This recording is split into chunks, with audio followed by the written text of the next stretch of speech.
chilling today, y'all. Well, we really ain't chilling today. Let me tell you something. The best investment, one of the best investments I have made was this little cart or this table from the TikTok shop. I ordered this on a whim. I was up late one night and scrolling on TikTok, and I saw it, and I ordered it. And it has been, I don't put nothing on it, like it's not a stationary table. I put my work laptop on it. When I blow balloons, I separate the balloons out on it, and I can either stand up and blow them up, or I can sit down and blow them up. I believe if something happened to this table, I'd probably cry. But anyway, thank you everybody for stopping by my channel today. My name is Thomas. I am the owner of Epitome of Excellence Designs and Decor, and I just want to give you guys, I don't want to call it a tutorial because I'm not necessarily planning to walk you through anything, but I'll backpedal on my word in a minute, so I just didn't throw it out. But this will probably be a quick how-to or tutorial on how I'm going to make my centerpieces. Last week's video, I went through the get ready with me for the event that I have coming up, and I said that I would do centerpieces that are red. I'm going to use some greenery as well. I haven't really pulled anything out, so you guys are going to see like the rough preparation is a good word for it, the rough preparation of how I'm going to make these centerpieces. So I did share that I got these 8-inch balls from Amazon, but when the box came, it said that they were from eFavorMart. You can go directly to eFavorMart and order these balls, or you can go to Amazon. There are links in the description of my video that you can use to get to some of these items, or to just go to the websites and do a little bit of searching. The reason why I went with 8-inch, and I'm going to show you in a second, the reason why I went with 8-inch is because it fills out the base of this, it fills out the opening of this vase a lot better than the 6-inch ball would have. I have used 6-inch with these centerpieces before, or these vases before, and these vessels are great vessels, but I think I don't do them justice when I use smaller balls. So I just wanted to share my rhyme and reason with that. And you know, then the base of it's not double-sided. One end of it is closed. I cannot remember, y'all. I'm trying to see if there's a sticker or tag still on one of them, because it was for a long time, and I gotta tighten up some of. I gotta tighten up all of them really. And I cannot remember how much I paid for them, y'all. They were not expensive. I might have paid. Let me do a rough guess. I might have paid $40 a piece for these. And in the event design world, for something like this, that stands this tall, I'm 6'2", I'm putting it at the top of my head and it comes down to my belly. That is a pretty big centerpiece. So I'm using 4 of those, and then I plan to use my tall gold centerpieces as well, which are my candelabras. The event, I think it's supposed to go into the nighttime, so I want to be able to light my candles and set the mood for the event and the atmosphere. The atmosphere is so churchy. Anyway, you could get away with using this on top of this. Let me raise this table up. See how much shorter those centerpieces are. You can get away with using this on top of this. It's just gonna make it bigger and fuller, but I have 6-inch balls that I'm gonna use on these as well. I'm hoping I got enough flowers while I'm talking about doing a tutorial, but it is not too late for me. It might be too late in YouTube land, but it's not too late in reality for me to order more flowers if I need to. Okay, so I'm gonna show you how we're gonna do this. While I get everything prepped, y'all take a minute to go ahead and like this video, leave a comment. I normally try to prepare everything beforehand, and I normally make these centerpieces in the kitchen. I have more space on my island. I pull out my little 6-foot table and I pull everything out and see what I got. And then I'm trying to make sure every centerpiece has the same thing, but today we're doing this thing together. And this is gonna be a beginner-friendly video, probably for those of you who are intimidated by doing centerpieces. I used to be intimidated by doing centerpieces too. If you go back probably 20 or 30 videos, you'll see I have a thumbnail of me grabbing my head like this because I was so panicked about a event that I had to do, and the centerpieces weren't done yet. So I didn't prepare, and I said, you know what, I'm just gonna try. Nobody taught me how to make centerpieces, y'all. Nobody sat me down and said, this is what you do. I read through a few of the comments when I initially started making them, and some people told me to put the greenery first.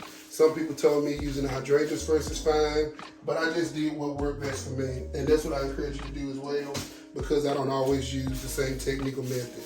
So the technique that I use today is something that you probably can pull from. If not, if it don't work for you, I promise you, I'm gonna see really good tonight. So I just want to show y'all what I'm gonna do, because the only thing I'm really adding in this centerpiece is gonna be the red flowers. Everything's gonna be red.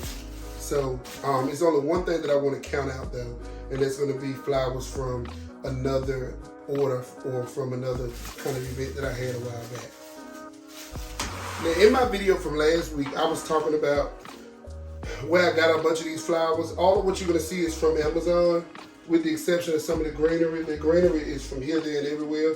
I picked up some stuff that I like from Hobby Lobby. I picked up some stuff that I like from Walmart. I picked up some stuff that I like from Amazon. Whatever I see that I like, that it may be useful, I pick it up. But I have a few of these heads, and I love flowers like this because that's only a bushel of 4. But look at how full that is. That's what I be talking about when I say get stuff that is practical and stuff that you can reuse. And it's something that might have been a bad buy, or not necessarily, is going to be these because I can't use them strawberries. So let's go and get into this centerpiece. Okay, first thing you really want to start with, and I got to tighten up this vase, but the first thing you want to start with is an appropriate size foam ball for your centerpiece. This is going to be an 8-inch foam ball. Somebody from a video, maybe 5 videos back, left a comment and told me, because I was fussing about this green floor foam. I was fussing because it gets everywhere. They told me to leave the plastic on it. This plastic is kind of thick. You get it? I don't think it's gonna work today. So before I even set myself up for failure, I'm gonna cut it off. Now it's not the end of the world if this stuff get everywhere, but it can be a little aggravating. But I don't want to have to tear the ends of my flowers up to get it into the centerpiece either. So it is okay. And I can't remember how much I paid for that, but I ordered it through Amazon. If you're interested in the link, I will link it. Just leave a comment. And this is just going to give me the appropriate base for my centerpiece, okay? And then the first thing I'm going to start with, and like I said, this is just rough. I'm just doing it as I go. I'm going to start with my greenery. What I normally like to do is go in with a greenery that is something that I can spread apart and something that adds some stability. Look at the dust already coming off of it. And I go in sometimes at an angle like this. And then, depending on what kind of centerpiece I'm doing, I go straight in sometimes. But I'm going to give it an angle, okay? I should have fluffed it out before I did it. My first centerpiece is always my centerpiece that is my test centerpiece. Hold on, cause I got something, y'all.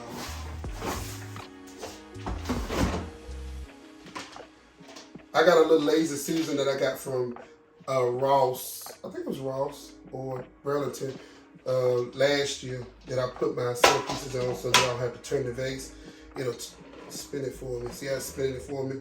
So I want to make sure I got that out. Okay. So the only thing I'm doing is going around like that. Okay. And I'll explain why I do what I do as I go. Again, nobody has taught me to do this.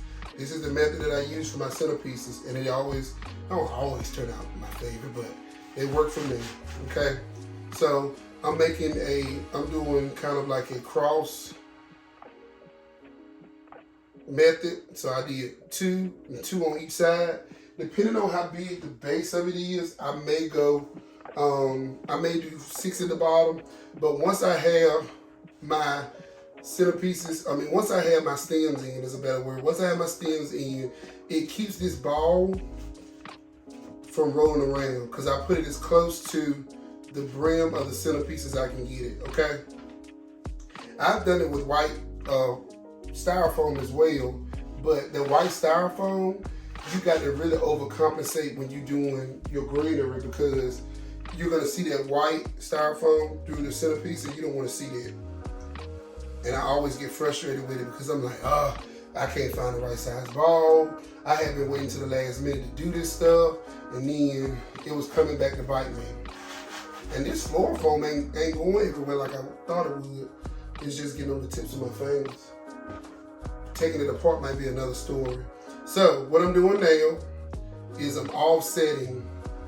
You see how I have this one here, that's another part of my cross, and then I'm offsetting. So since there's not one here, I'm going up midway to offset right there. So this is probably gonna have 8, because I'm gonna do some in between.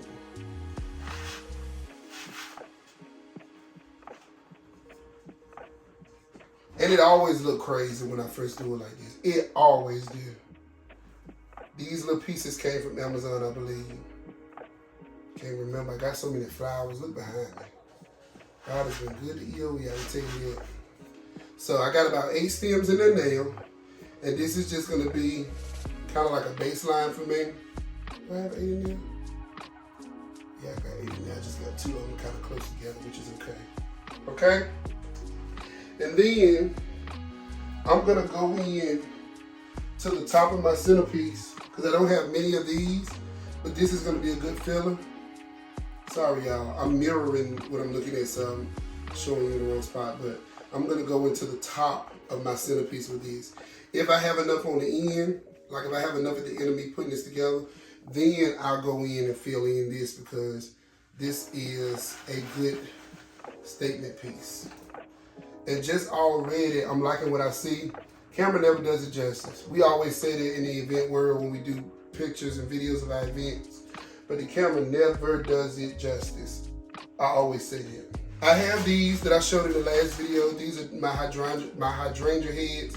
My intent is to do 8 of these, 8 centerpieces, and I have 8 packs of these. Depending on how this thing go and flow, it might change. And I was telling my YouTube subscribers last week that these make great fillers. I try not to cut them. Sometimes I try to bend them to give me my desired height. And then I'll go in and see where I need to fill in at. And I'm gonna do the same method. I'm gonna fill in spots that do not have a flower. Now these right here, you got to put the stems in them. And as y'all can see so far, I have not had to use my little pliers. Let me move this over. I haven't had to use my little pliers, y'all.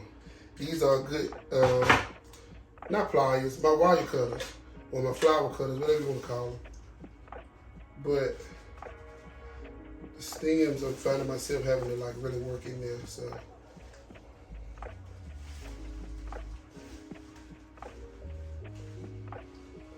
I guess the harder it is to get in there, the easier it'll be to,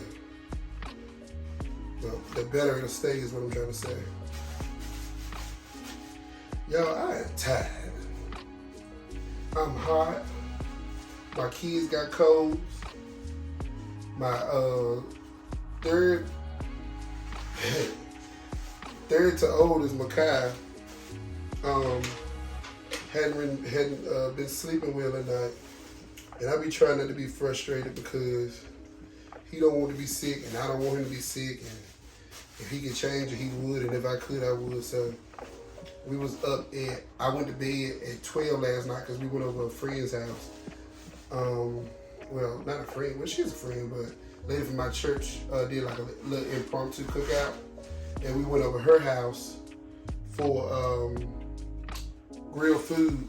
And then we left late, got home, got situated. Going to bed at 12 o'clock is early for me, y'all. I'm not a early bed goer because I'm the type of person, if I go to bed at 9, I'm going to wake up at 2, 3 o'clock in the morning because my body is so used to, I guess, running off of that little bit of sleep. So I went to bed at 12 last night, which again is early for me. And then I woke up. He woke us up at 2:30, me and my wife. And he sleeps in his bed on my side of the room. And then Braden sleeps in his bed on my wife's side. So we was trying to keep him from waking Braden up. And then I was already discombobulated, because when I get woke up out of my sleep, I get discombobulated, y'all. And I don't be knowing whether I'm coming or going. And then he was just hollering out, so I brought him in the den, which the living room is right beside our room, but the den is on this side of the house, and it's closer to my office, but it's close to the kids' room, the oldest two. And Bryson ended up waking up. So Bryson woke up at 3, and then he gave me the thumbs up out of his room, and he went and laid back down. And all the while, Mocsicka was hollering over the ring. So we prayed for him, we gave him some medicine, he went on back to sleep. And I don't know if this is you, leave a comment, but sometimes if I'm up, I have to lay on the couch to get sleepy again. So I lay down, but by the time I lay back down, it was 6 o'clock, and the sun was coming up, y'all. I was disgusted. And I ended up getting back in the bed. I laid down until it was time for me to go to work or log on, and then I worked, finished out my day, and then I ended up working over today. So the time is, what time is it? It's got to be like 7 o'clock now, maybe 6:30. No, about 7, because I worked until like 6:15, 6:30. I'm taking my time with this, y'all, so that if somebody wants to follow along, they can. Okay, so let me show you what I'm doing now. And again, for those of you who love my centerpieces, this is my method to the madness. I use 1 pack, so that's telling me that I'm going to end up, I think it's some red down my hand, but I can't see. That's telling me that I'm going to end up having to use a pack and a half to get the desired look. And y'all know me, I do not mind doing white in there. I don't want to, but I will. I don't want to, but I will. Let me see how many heads in here.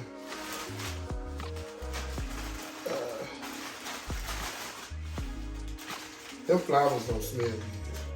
I'm not even gonna hold you. They stink. They don't smell good. But the smell is gonna go away. 1, 2, 3, 4.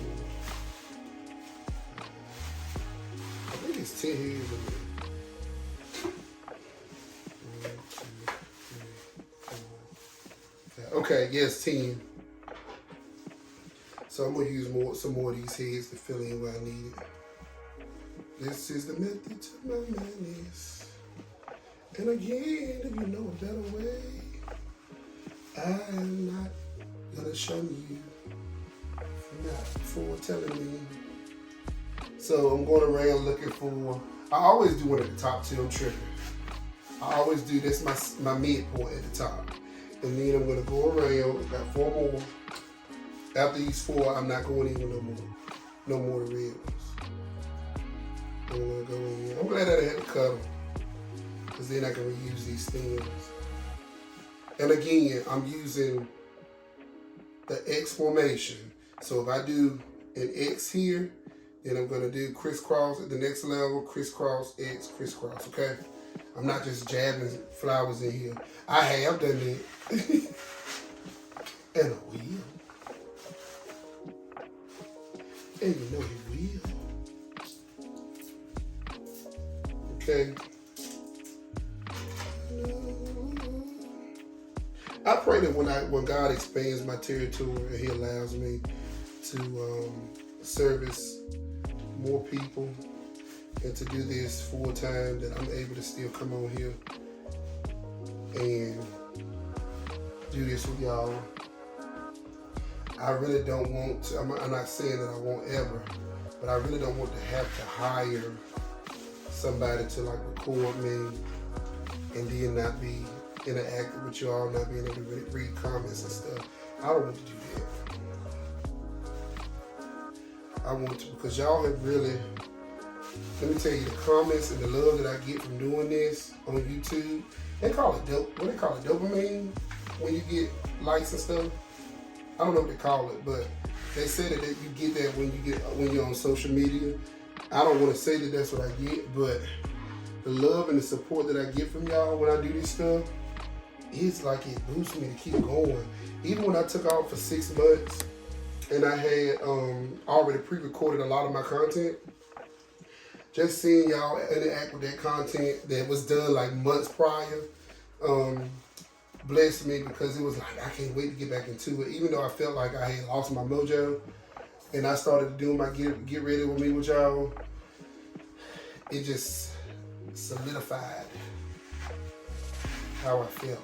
You know what I'm probably gonna end up doing, y'all? I'm gonna have to order some more for my gold ones, because my gold ones are not going on main tables. My gold ones are going on the cocktail tables, my gold centerpieces. These are going on the main table with my candelabras. And but even seeing y'all interact with that content and doing the get ready with me, it just blessed me. And then I'm not, if you haven't noticed, I am not as busy as I would normally be, but I think I'm busy enough. And again, my good friend who was doing events, Lorena, when I first started doing this, she didn't say nothing to me at the time, but she said something to me after a while about, you know, how you charge people, how you price your events.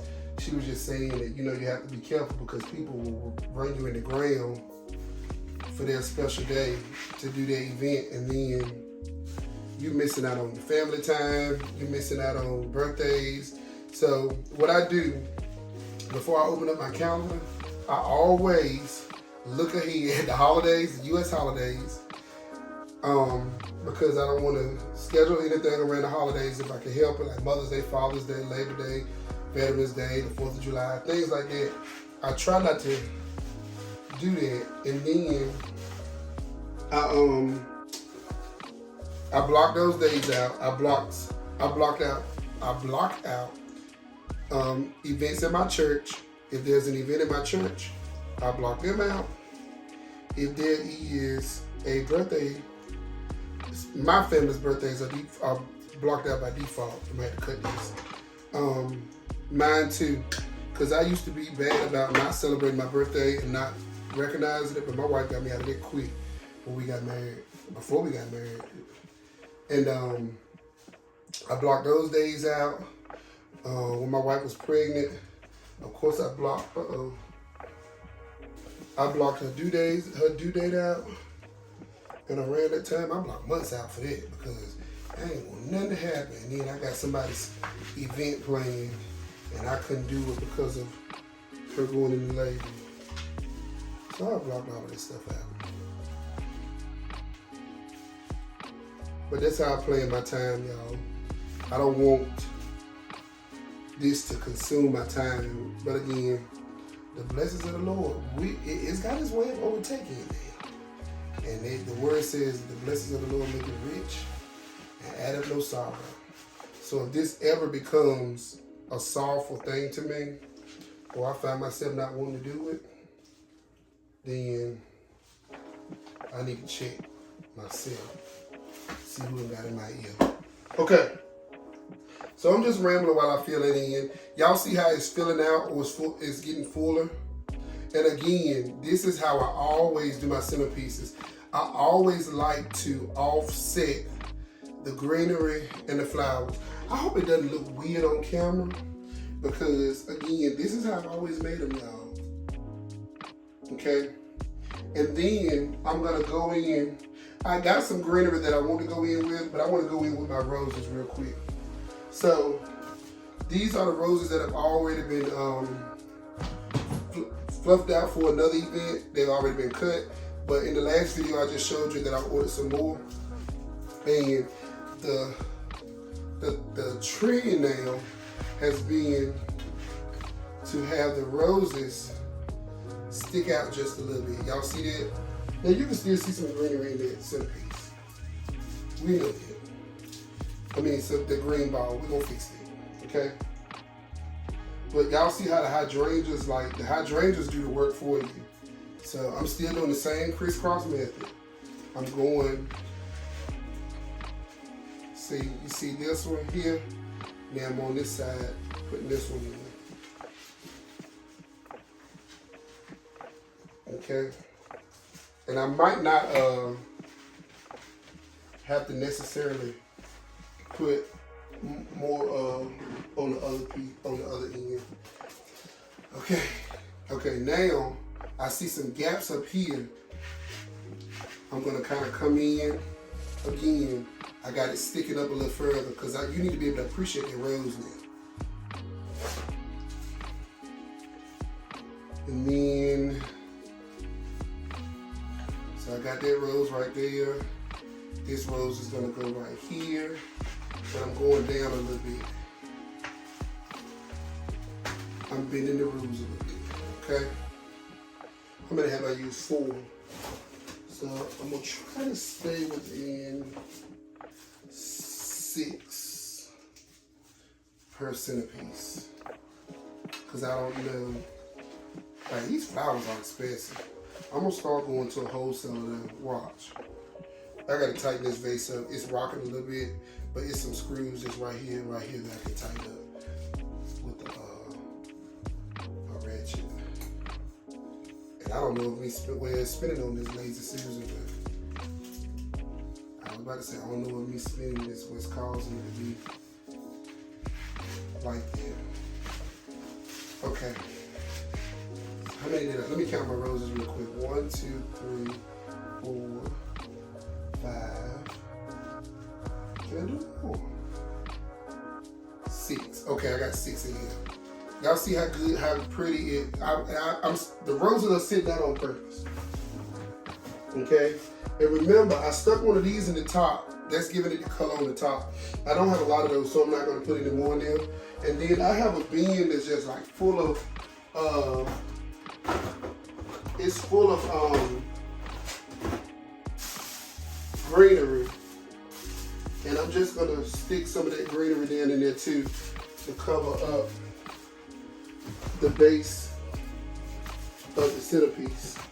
I'm trying to get some uniform pieces so that you guys can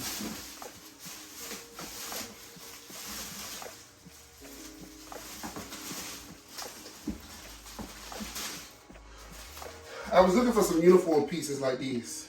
These are eucalyptus.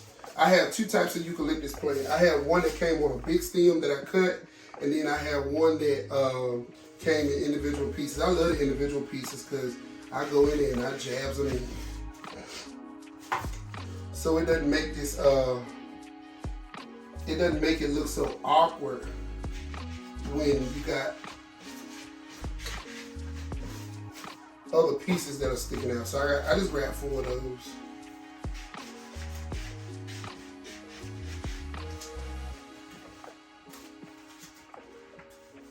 Okay.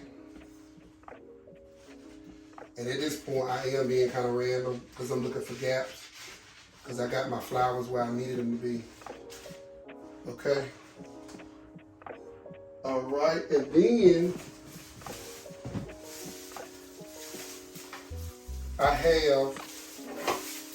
I forgot what these are called, but these almost look real. I saw these at a wedding a few years ago, and I almost thought they was real, and I found them on Amazon for the quinceañera that I did, and I said, I'm getting some of them. They stick out pretty well, so I you know, in order to keep them from not being too far out, I just jab them in, and then I do a little bit of bending when I get them in there.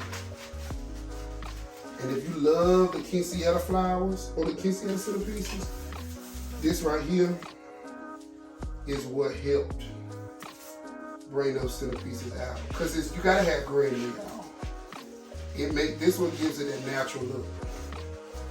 And again, I'm gonna go in and adjust as needed without tearing the doggone centerpiece up. Okay? Camera makes it look a little weird because I'm spinning it. I almost am finna spin this off, I think. I'm gonna have to tighten this up big time. Yeah, I'm gonna have to tighten it up. Yeah. As soon as I get off camera, I'm gonna tighten it. But let me stop spinning. I need to pay attention. That one. That aggravates me so bad. Okay. The camera makes it look a little weird, but it's not, I promise you. When they get on that table, because in real life, you see gaps. And look at it. When these come out like that, you know what I do? Jab them in there. I jab them in there. Okay. So I'm just adjusting these sprigs that are sticking out kind of far. This right here is aggravating me. Look at it. Just swinging. I'm gonna tighten them up. Okay. So now I'm just sprucing up, and I'm gonna grab another. Look at this, y'all. I done spun it so much. I done spun it so much. I done unloosened it, and that's gonna drive me crazy. So I gotta be careful. But this is why I do that. Okay, so then I always kind of take it out. These pieces that stick out a little too far for me, then I go in and push them in and bend them and whatnot to give it a realistic effect.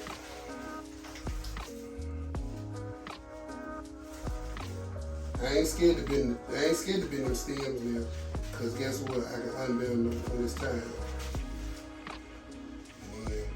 Because that greenery at the bottom just hangs over so good, it keeps you from seeing. Now look at how full that is, y'all.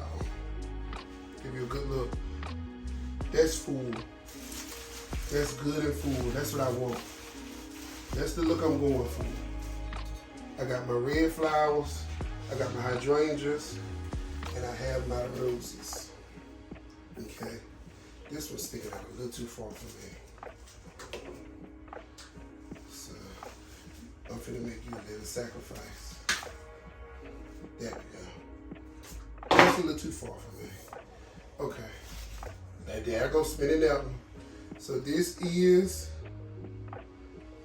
what I got as my finished product. I'm moving y'all too far out. I hope you like it. I hope this makes sense. And I'm gonna do the same method with gold. My gold base. Same method. I'm just gonna use, let me show you the ball that I have. I got some green ones and some white ones.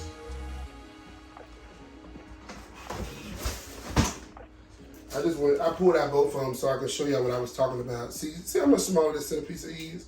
But, and these cost more than that one. But anyway, I got white ones, and when you do white ones, you gotta be careful because you're gonna see that white through that centerpiece and you really gonna have to overcompensate. Oh, I thought I pulled out a green one. Hold on. Green one is not as green, but when you put greenery on top of this, you can say I use this a million times over. It'll work itself out. So I'm doing the same method with that one, but I just wanted to show you how I make my centerpieces. I hope you like it. I hope you enjoy. I'm gonna finish sprucing it up a little bit. Let me pick, I see a flower on camera that it's too far out. Way too far out for me. Okay. Not way too far out, but get y'all a little closer. All right. This was a good old 30-minute tutorial of me rambling and showing you all how I make my centerpiece. Again, I hope you like it. There goes a spot right there. And I got the adjusted hydrangeas on it. All right. Until next time, thank y'all for stopping by.